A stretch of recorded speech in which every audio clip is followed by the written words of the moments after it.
Welcome to the American Dream in the Eyes of Immigrants podcast. I am your host, Heidy De La Cruz, and I am on the mission to change the narrative of immigration, one immigrant story at a time. Hey everyone, Heidy De La Cruz here. So sorry to interrupt your listening, but I have a very special announcement. This podcast, The American Dream in the Eyes of Immigrants, is officially an award-nominated podcast. I'm so excited. I want to cry saying that. But I need your help to be able to win the award. I need your vote. And you only have to vote once. So the link is in the show notes and the instructions on how to vote. You just have to go to womenpodcasters.com/vote. You enter your name and email. You'll click on vote for your favorite podcast. You'll scroll down to find the category the podcast is in, which is society and culture. The American Dream in the Eyes of Immigrants podcast should be the third podcast from the top down. You'll click on it, submit your vote. You just have to do this once, and this will help the podcast be able to win the Women in Podcasting Award. Thank you so much again for your continuous support. Please share this with your friends and family to get them to vote as well. And let's get this podcast officially award-winning podcast. Thank you. Hello, everyone, and welcome back to another episode of the American Dream in the Eyes of Immigrants podcast. I am your host, Heidy De La Cruz, and today I have Marlen, and she is going to introduce herself to you guys. Tell us a little bit of who you are, where you're from, and then let's get right into your childhood in Honduras.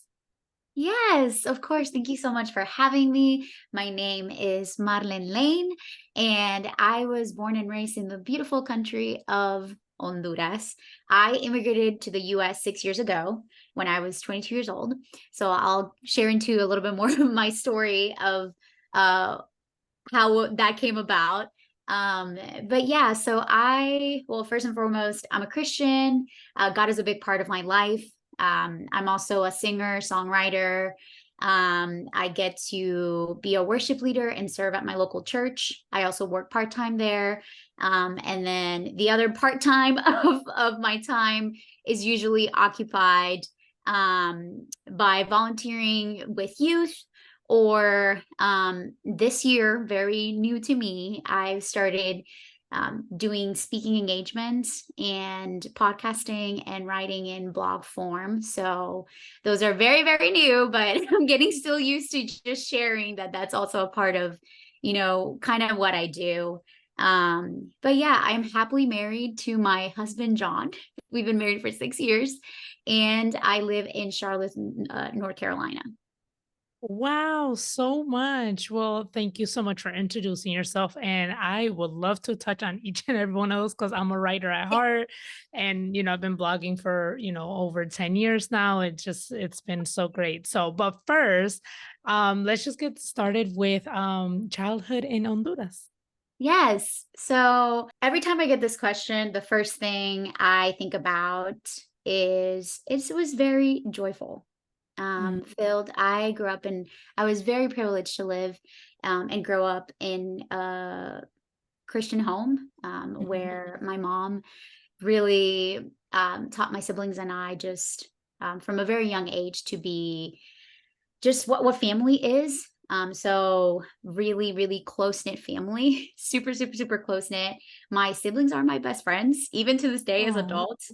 Definitely I'm not going to say we had our fights and we had our, like any siblings, we had our I don't like you, or, say things to each other because we're siblings, but for sure my very, very best friends. So yeah, growing up in Honduras, it was filled with lots of joy, lots of community. I think, as I shared before, God is a big part of my life. Also a pastor's kid, so grew up being around in church a lot of my life. And at the same time, depending on what your knowledge of Honduras is, it is considered a third world country. So there is another side from a young age.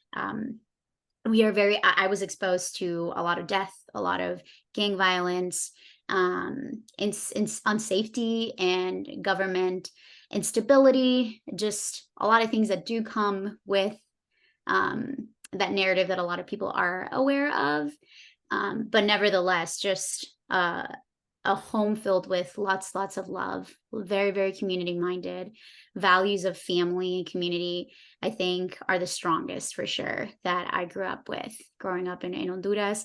Plus, I grew up in the northern part of Honduras, which is the coast. So the beach is beautiful. Okay. We have mountains. It's very tropical weather, so it's hot and humid all year round, which I don't necessarily love just the heat all year round, but it was just warm. Yes, that's a great way to describe it. Just the warmth, both with its people and its weather, and just culturally, yes, very inviting, welcoming. Hospitality is a big thing too that I grew up around, and community service. So yeah, that's a little Okay. bit of what growing up in Honduras looked like. Oh, beautiful. And so what events led you to move to United States, and did you want to move? That is a good question. So, as a part of being in church and Honduras being a country that needs lots of help and resources, I was able to meet my now husband, John. So, we actually went on a Okay. mission trip. His Oh, church came to my church to come help and support and serve our community, just to be a part of what we're already doing in our community. And through my church, we had a clinic, a health clinic, and a children's development center. So we would serve a lot of kids in, the very underserved communities. So that's how we met. We were actually both 18, which was 10 years ago. We were babies. And a lot of people asked me, like, oh, was it love at first sight? And I was like, for him, not me. I actually did not like him at first, but our story is very long. So just to keep it long story short, um, we started a friendship for about a year in 2014. And then it developed into like, okay, hey, do we want to date? We have never dated someone from a different country. Okay, me neither. yeah. Should we give it a try? And we did. And well, we dated 2.5 years apart, like countries apart. And it was very hard. Yes. Yeah. Hmm. Very hard, but absolutely worth it. And that led to us looking into, once we knew we were serious about our relationship, Yeah.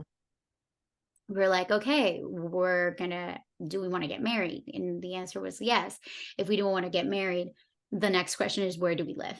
Right. So we Yeah. actually considered Honduras for a hot second. My husband, during our time of dating, he learned Spanish. So he actually lived in Oh, Honduras for two different times. Yes. And he actually learned to be able to talk to my family, which is the sweetest oh thing. my God. I know. Yeah. I know. I Oh, know. He's absolutely the sweetest. So he learned Spanish and he was conversational, but to be able to work full time, he is yeah. also a numbers guy. He's in finance. So if he wanted to actually work in what he went to school for, he wouldn't have like the language to be able to do so. Yeah. And I was able to also go to college, but even within my marketing, with my marketing degree, like it was not something. It's just a different reality, and that's another Yeah. thing that I always explain to people. Like, there's not a lot of opportunities, and you kind of, when you live in a more limited resources country with less opportunities, you kind of just go for what is available, and you kind of Mm, just have to, be okay with what is given. And we are thankful and we make it work, right? But it's not something like we have options. So then it flipped into, okay, what does it look like to immigrate, like for me to come and live yeah. to the US? And that's when we started researching, and we're like, oh, so I have to apply for a fiance visa. What does that entail? So then our first, which we know how privileged it is to be able to have a lawyer, you know, and even have access to a lawyer. So we started researching, okay, who is an immigration lawyer, who's a good immigration lawyer.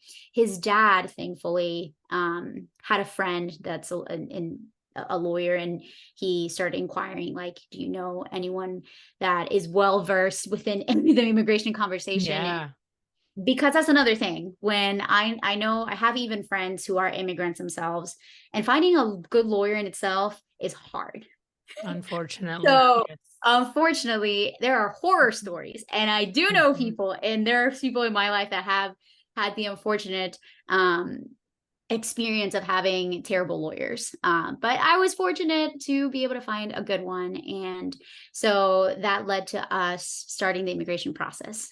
And I don't know how much you want me to go into that specific part of You definitely can educate. Yeah, because I don't know if you've heard of the show 90 Day Fiance.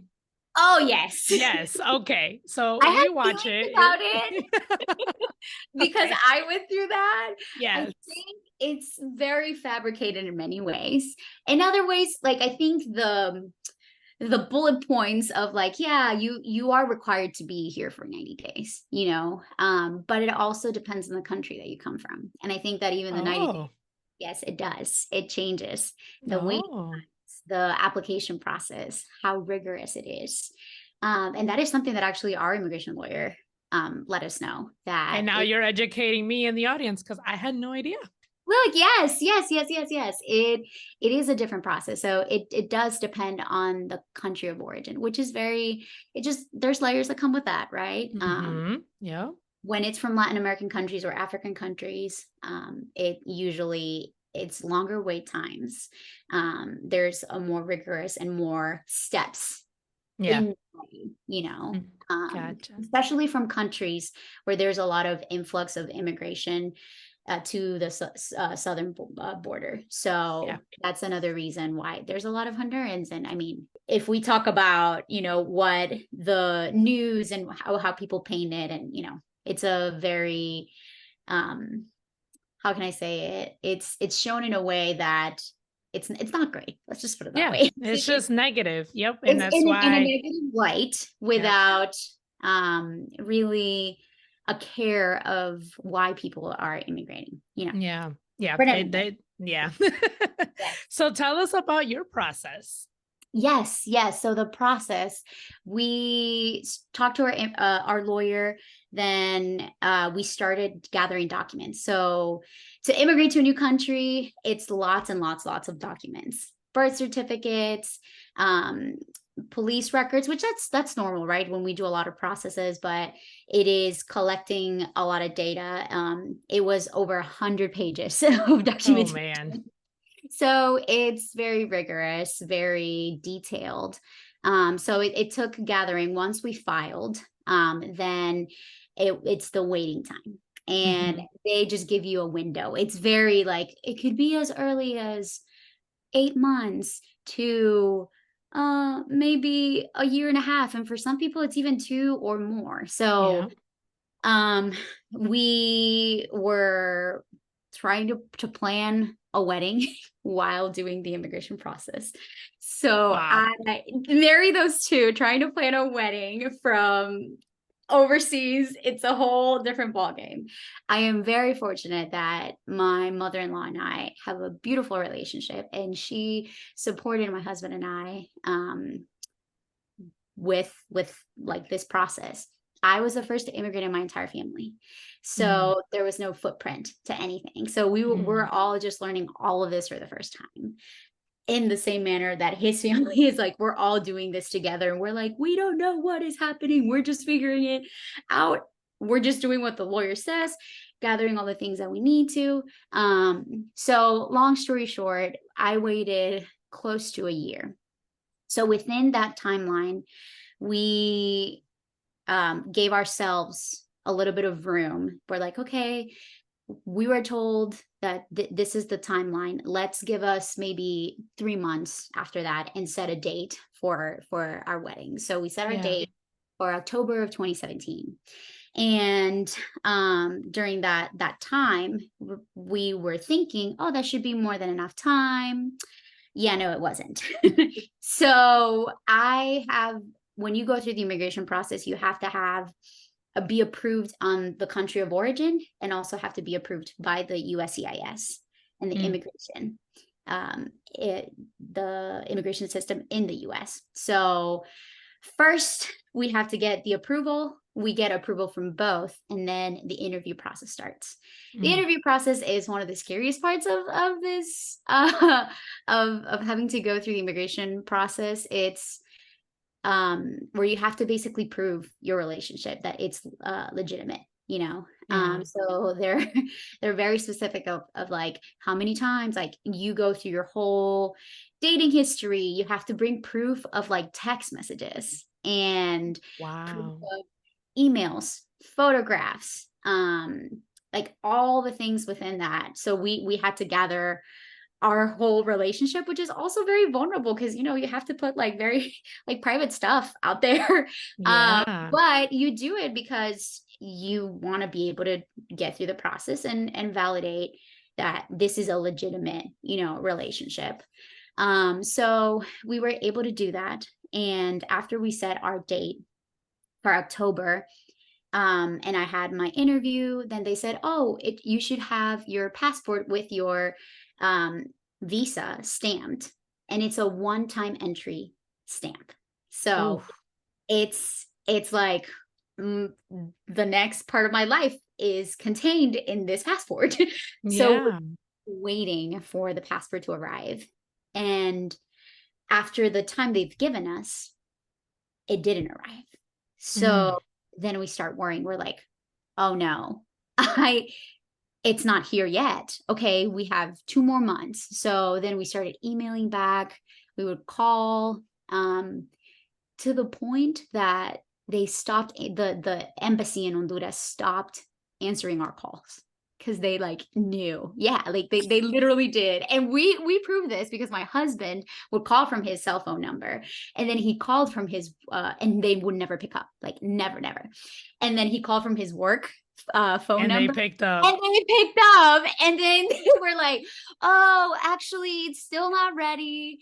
So we got to month of October, and I still didn't have it. It was absolutely one of the most trying times of my life, of having to just wait, you know, because I'm like, we have already set this date.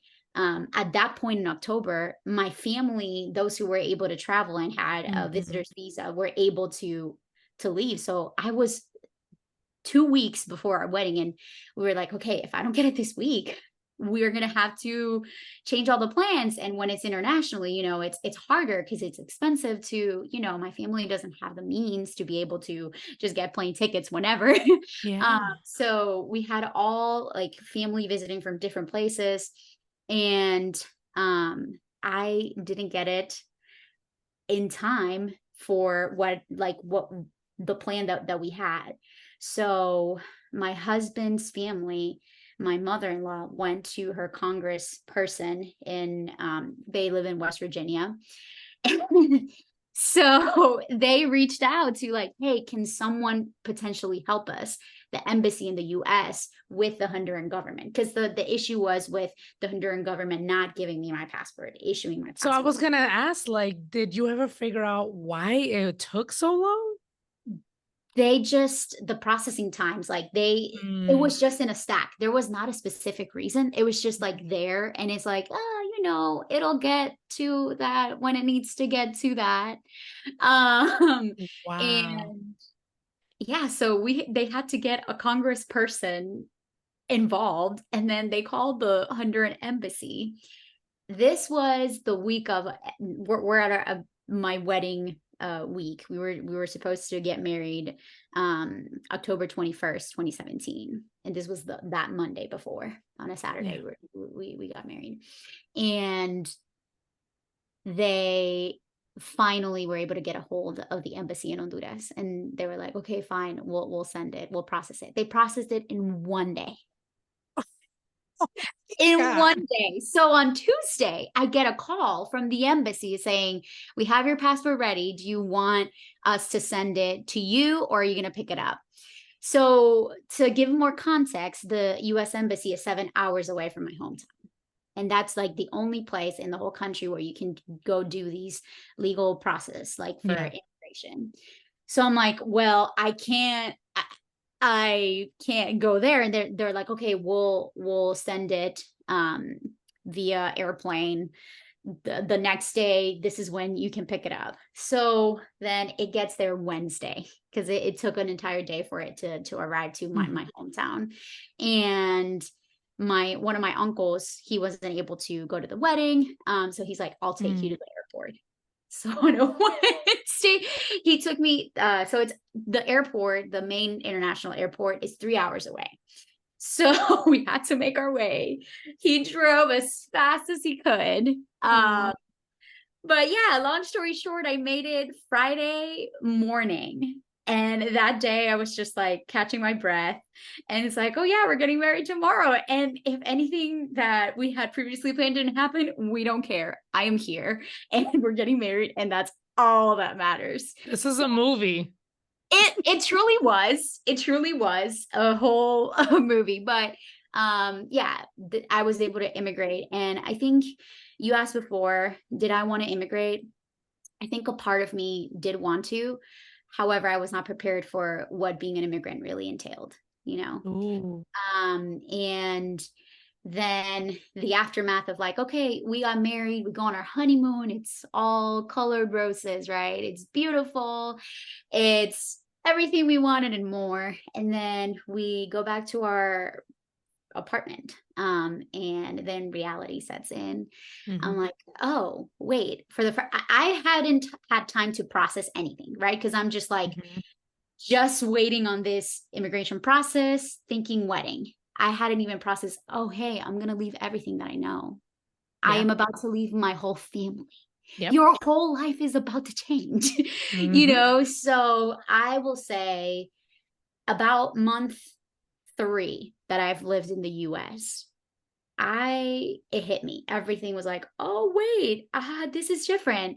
Even though I'm fully bilingual, I'm not used to just not speaking Spanish. You know, Spanish is my first language. So like starting missing things and missing my family. And I think one of the first things that shocked me was the individualistic culture, because I didn't grow up like that, right? Like I grew up in a neighborhood where everyone knows each other. And not only that, my tias, my aunts, uncles, they all like cousins, we all live close. And that was just normal. So I didn't know what I didn't know, right? But then I come here and there would go days that I didn't talk to a whole person, you know, because one is like obviously busy and people have jobs, and I understand that.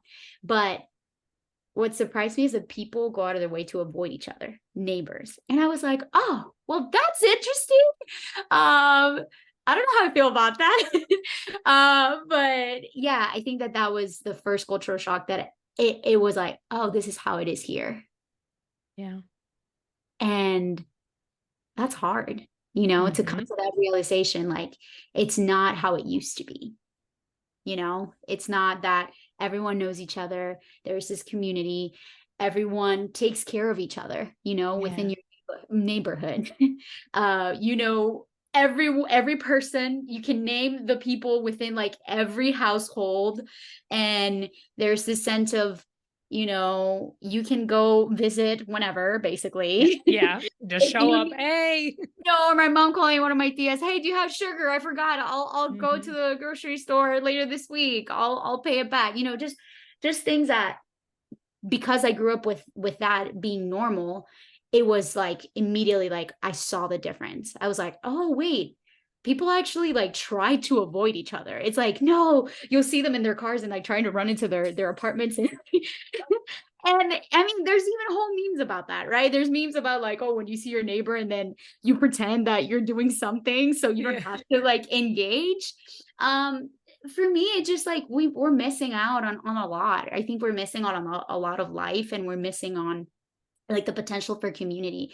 And it's interesting because I'm like, it's something that we're doing to ourselves here in this culture, right? Yeah. It's something that we crave. Everyone talks about wanting depth and wanting community and wanting um, friendships and authenticity. And yet, in some ways, we are avoiding it. So it Mm-hmm. leads to more to think that we have to do it on our own, and loneliness, and isolation. So I definitely experienced that after moving here. I'm like, oh, wait, yeah. Do I have resources that I never had before? Like, do I have opportunities that I never had before? Yes. But also, I think it helped me rethink of the idea that I had beforehand of like, oh, this is what life in the US is like, or whatever. The expectations The versus the expectation versus realities. the reality, literally Mm-hmm. expectation versus reality. It's like, okay, yeah, you just hear about like, oh, I made it out, you know, I made it out. That's how people in my community still see me to this day. I've only lived for here 6 years, and they're like, oh yeah, you're living the dream, The dream. and I'm like, yes, and the dream is not everything that has been taught, that has been said, or has been like made flashy. Yeah. It's there's also trade-offs. The value of family and community is not the same. The Mm-hmm. Yeah, like the values are different, and that is something that it takes a minute to one understand and get used to. So anyway, yes, that's a little bit of how I ended up here, and yeah, part of my immigration story. And you learned English back home?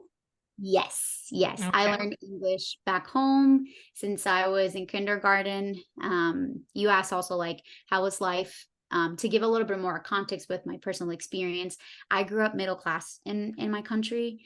So more than 60% of our population in Honduras, we're a small country of 9 million people, more than 60% live under the poverty line. And then there's a very, very small percentage of super wealthy people. So like the disparities in our country are very severe. Like you will see it like either super wealthy or extreme poverty, living with less than $1 a day. And then there's some of us that were like kind of in the middle where my parents, through a lot of sacrifice and a lot of work, they weren't able to get the education, or even finish. In a lot of ways, my dad didn't go to college, neither did my mom. So my siblings and I were the first ones that my parents like worked hard, because they were like, we want you to have a bilingual education. We know that Mm, can open doors for you guys in the future. yeah. And just being bilingual, adds lots of value for sure. So they, with a lot of sweat and tears, were able to pay through us being able to have that bilingual education. So I'm Okay. very thankful to my parents in that way as Yeah. well. And even to go to college, like a very, very small percentage of Hondurans actually finish college. So I'm part of that very, very small percentage. Yeah, education is a privilege, it is a Mm-hmm. privilege It for sure. definitely is. So So, question about when you first got here, you're doing that adjustment period, getting used to being here. Was there any like cultural clashes between you and your husband, or like how was that adjustment between the different cultures? oh, yes. Definitely. And it's something that we actually love to talk about as well. We have learned a lot. One thing I will say I appreciate about my husband is that never in any shape or form did he ever treat me or my culture as less than. And I think Mm. that that's what has made a big difference in our marriage. Like he has always treated with equality, and not only equality, but he has gone out of his way to love my culture. And that man celebrates. Aw. Like when we go back home, they know him as the gringo catracho. Because he's a white boy, but a catracho at heart. He loves our food. I mean, learned our language and has just a deep passion, to also change the narrative of how people see Hondurans. Mm. And he like elevates anything, within my culture and values. You know, he's like, no, your culture makes me a better person. So Oh, that's the beautiful part of our marriage. But definitely, like, we grew up socioeconomically different. You know, I grew up middle class within my context, which is not middle class within US standards. You know, it's yeah. we're talking different worlds. Yeah. So, I think we are an extension of our families, and I think the way we handle conflict is very, very different. In my family, we are very open, and we can get loud about Yes. it. And at times he would be like, "Why are you screaming at me?" I'm like, "This is I'm not not screaming. Yeah. you want to be passionate. You don't want to see me screaming," which he has, you know. But yeah, just in the way we had to figure out and what is healthy, you know, what is unhealthy. What are things about my culture that I want to bring? What are the values that want to bring? And one of those being like family. Yeah. And the way that we do community in a more inviting, hospitality, warm and open way. That kind of what he grew up a little bit. They're conflict avoidant. That's how he Mm. grew up. And so I think differences within that. Also, the value of money. We obviously, having grown up in a different context with less resources, made me view money in a different way than he does, you know, where he didn't have to struggle as much and he had everything, you know, he had. And in a first world, also him being aware of being a white male in the US and what, you know, the privileges that come with that as well. So we have deep conversations about that. We are very thankful too, and very fortunate that we do have families that love us and really support us and welcome our marriage, you know, because I do have people in my life too that's not the case. So I know that that's a layer that comes with that. However, we're thankful that if anything, his family has opened themselves up to even learning from me. And even I know that they have learned, so has my husband, like through this immigration process, is like change view of like, oh, you know, this is what immigration actually is like, you know, Yep. this is so even within that, I think if anything, it's been a lot of growth of like, hey, we grew up in completely different countries, different contexts, different socioeconomic statuses, and yet, you know, we're able to hold the beauty, and also like heal from the things that are not so great, you know. Yeah. And so now we're like marrying both cultures and seeing like, okay, what are the beautiful values that we want to bring together now as a family, as we think about starting a family in the future, you know. Yeah. So yeah, that's a little bit of how that's, you know, affected our marriage. Beautiful. Talk to me about visiting Honduras for the first Mhm. time after being in the US. Oof.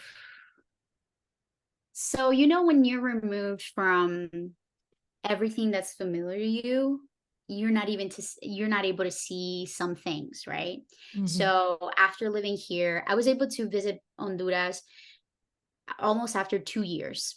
Okay. So, you know, it was 2 years of living here. You get used to things here as well, you know, Yeah. like AC, having air conditioner everywhere you go. That's not a thing, you know, back home. Like, and because also electricity is so expensive, like even people that have AC units in their homes, they don't use it all day. Even if Hmm. it's like super hot. So that's how I grew up. It was like, oh yeah. And sometimes it's like, well, we're just gonna tough it out because it's too expensive. Yep. Electric bill was way too much this month, so we have to use it less. But I think, well, one, I was thankful because I was able to see family, right? I was able to see my Yeah. parents.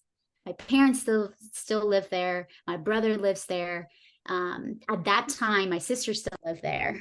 Now she does live here in the U.S., but um, just seeing family, the food, just the flavor of home. You know, like Yeah. I think going back to everything that was familiar and that comfort. even the things that were uncomfortable, it's comfortable in my uncomfortable reality. Yeah. If that makes sense. So, yeah, just that sense of familiarity and seeing people that I hadn't seen for in years. I think it allowed me to see more clearly, like, oh, this is how we grew up, and see the hardships too. And I think grieve a little bit of that. I'm not gonna lie, I think that there's also a survivor's guilt that I still Mm, with to this day, even 6 years after. Definitely, I'm like, oh, but I get to go back to the US, yeah.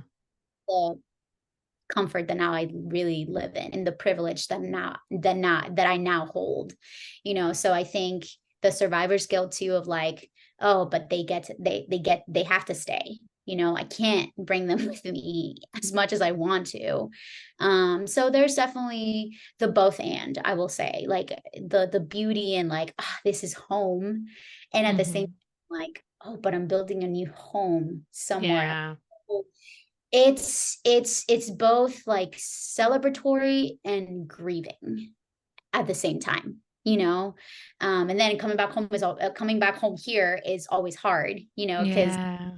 you miss like that community of like, and I will go into this as well. Like, I think I was not prepared when I moved to the US to becoming a minority and Mm, being viewed through that lens consistently, like, oh, you're the girl like from Honduras, and people consistently want to box me, and at many times it's a negative connotation that comes with like, you're an immigrant, right? mm-hmm. Less educated, and like people are puzzled when they hear me speak because they're like, how is it Ah, that your English is so good? Like, I have heard a lot of I've experienced microaggressions with that, in which it's both, and some people do it from an ignorant place, but there's some people that just, I'm like, no, like, that's just not right. mm-hmm. The entire Yeah. part, it's not right. So I think, being back home, I don't have like, it's not a thing there, like, Yeah. Yeah. I just get to be, I don't have to worry about when I enter a room. Like, one of the big things when you say like shocks is no one can say my name. So Mm, it's hard, so even that, like, I don't have to think twice of like how people are gonna, like, because it starts like, oh, what's your name, and I say Marlen, and they're like, what, or and like, I understand, look, it's a hard R with an L, it's like, I get it, there's Madeline. it's the Spanish R, I understand, like, it's not a lack of understanding, and at the same time, it can be hard because it's like, it's your name, it's your first introduction, it's like, yeah, like, the first Yeah. thing, and when you enter any conversation, so things that I think about, how I sound, even at times how I look, and people don't they're like, oh wait, you don't look this, and I don't fit a stereotype of what, like, you don't look Honduran, or you don't look, Yes. and I'm like, and what's that supposed to mean? I was Yeah. like, look, I'm as enduring as they come. So, Oh my goodness. which, that's the hardships too of like, you're not prepared for that, or Yeah. my first encounter of like xenophobia, and I was like, well, that sucked. I had never been mistreated because of my country of origin, or made like, that person made me feel like small, and like, Yeah. made me question, like, oh, is it wrong because of where I'm from? So it's like you go through this cultural identity crisis, it's like, Yeah. of belonging, that when I'm back home, it's like, I don't have to prove myself. I don't have to worry about all the external things that a lot of people just, worry about. But Yeah. I just be, I just get to be. So yeah, it's a lot in there. It's both and for sure. Yeah, for sure. Yeah. So, what is one misconception about Honduras that you would like to take a moment to clear up right now, or that you've heard, or, common, or anything like that? Yeah. Um, well, I will say one thing that I've experienced a lot is not a lot of people, one, know that Honduras is a country. um, Or where it's from, or where it is. one. It's like, we are a country. We're a small one, but we are. We're in there. And I think when the people that do know about Honduras usually think about, oh, we're just poverty. And when people talk about poverty, it's usually in a, like, everyone is uneducated, right? Mm, So I think, a misconception is that that there's no education in Honduras. And yeah, while we don't have the technology that the US has, or the options or endless career options that you could go into, we yeah. still have education. And I think that even I'm a proof of that when people hear me speak English. Or I'm like, yeah, we do have, good schools too. I'm a testament of of that. Yeah. We do have a good education. And what's interesting, and something I want to share too, is my husband and I were in college. We were dating at that time. We were both in college. And he would actually help me with some of my projects. And he was like, oh no, this is harder than my classes here in the US. So there were some projects that he was like, it's just more you guys go more in depth, more in detail, it's in some aspects. So it just further proved to me, like, oh no, actually our education is pretty good. And then when I moved to the US, and a part of me, it's, you walk with that, well, you're from a third world country, right? So Mm, education is less valuable. So even I had to break my own ideas of, and once ideas of just we're less than, and I had to also mhm. reframe that, because it's easy, when you're boxed into a minority group. Well, you're Yeah. Latino, you're Honduran, and then the list goes on, and it's easy to even believe that, so I Yeah. had to reframe and say, no, I'm smart. Yeah. No, I am capable. I am Mhm. equal to my American counterparts, And then I started working alongside other Americans, and I'm like, you know what? There's value in my story. There's value in the way I learn. There's value in, my country. And there are things that actually we do pretty well. We're very Yeah. resilient people, so there's things that I'm very passionate about, sharing, like, hey, let me tell you about my people in my country. And, Yeah. there's great things that you can also learn from us. For So yeah, sure. yeah, that's some of the misconceptions for sure that people have had Yeah. about my. And wrapping up, what does the American dream mean to you? Yeah. I will say, I feel it's a little complicated.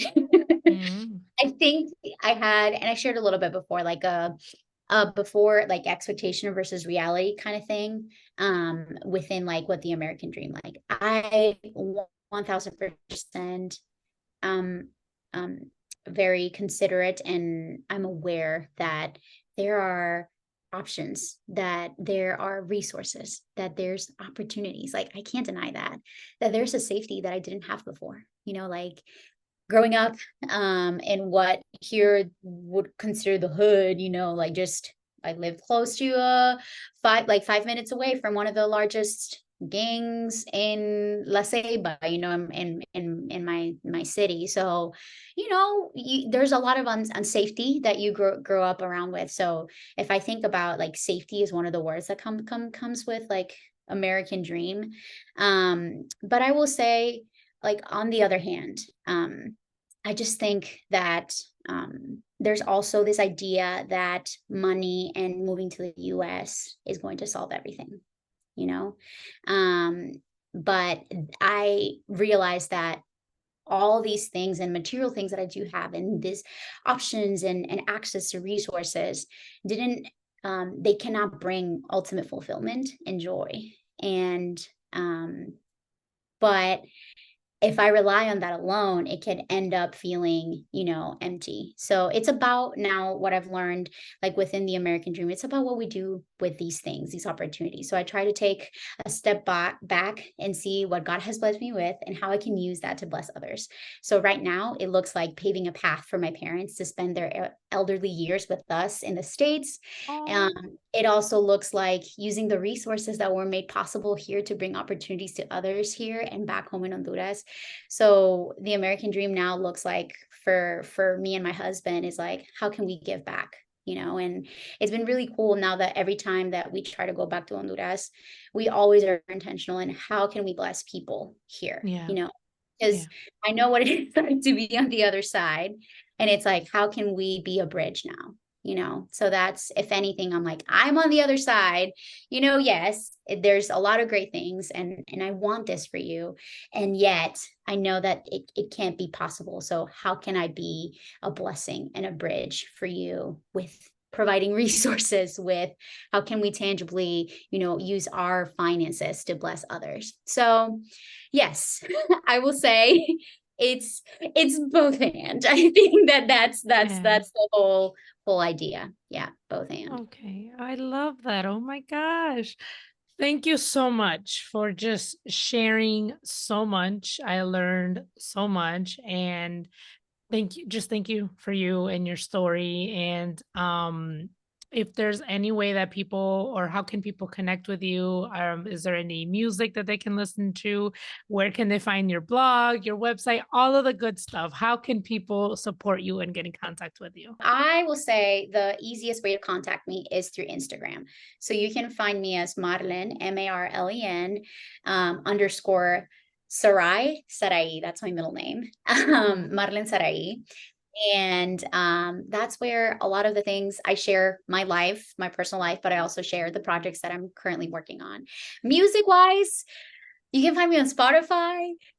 It was a long time ago. It's been a while since I've released new music. So I'm currently working on new projects that in 2024 I will be releasing. So I'm excited about that. You can follow along on Instagram.